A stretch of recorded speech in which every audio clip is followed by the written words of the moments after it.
ஈரோடு மாவட்டம் பெருந்துறைக்கு பக்கத்தில் இருக்குதுங்க ஈங்கூர் தம்பிராட்டி அம்மன் கோவில். கொங்கு வேளாளர் கவுண்டர்ல ஈஞ்சன் குல மக்களோட குலதெய்வமா தம்பிராட்டி அம்மன் திகழ்றாங்க. இந்த தம்பிராட்டி அம்மன் கோயிலோட கும்பாபிஷேகம் வர மே 19ஆம் தேதி ஞாயிற்றுக்கிழமை அன்னைக்கு நடக்குதுங்க.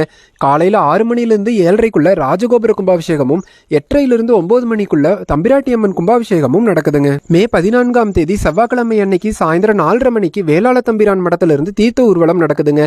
மே 16ஆம் தேதி வியாழக்கிழமை அன்னைக்கு சாயந்தரம் 5:30 மணிக்கு முதற்கால யாக பூஜை தொடங்குதுங்க. 6 கால யாக பூஜைகள் முடிஞ்சு மே 19ஆம் தேதி ஞாயிற்றுக்கிழமை அன்னைக்கு காலையில 6 மணிலிருந்து 7:30க்குள்ள ராஜகோபுர மகா கும்பாபிஷேகம் நடக்குதுங்க. அதுக்கப்புறம் 8:30லிருந்து 9 மணிக்குள்ள தம்பிராட்டி அம்மனோட கும்பாபிஷேகம் நடக்குதுங்க. கூனம்பட்டி கல்யாணபுரி ஆதீனம் ஸ்ரீமத் ராஜசரவண மாணிக்கவாசக குரு சுவாமிகளோட தலைமையில ஈங்கூர் தம்பிராட்டி அம்மன் கோவில் கும்பாபிஷேகம் நடக்குதுங்க. ஈஞ்சன் குல மக்கள் பெற்ற 88 காணி ஊர்கள்ல ஈங்கூர் தலைமையான ஊரா கருதப்படுதுங்க. வாய்ப்பு இருக்கிறவங்க எல்லாம் ஈங்கூர் தம்பிராட்டி அம்மன் கோவில் கும்பாபிஷேகத்துல வந்து கலந்துக்கோங்க. நன்றி, வாழ்க வளமுடன்.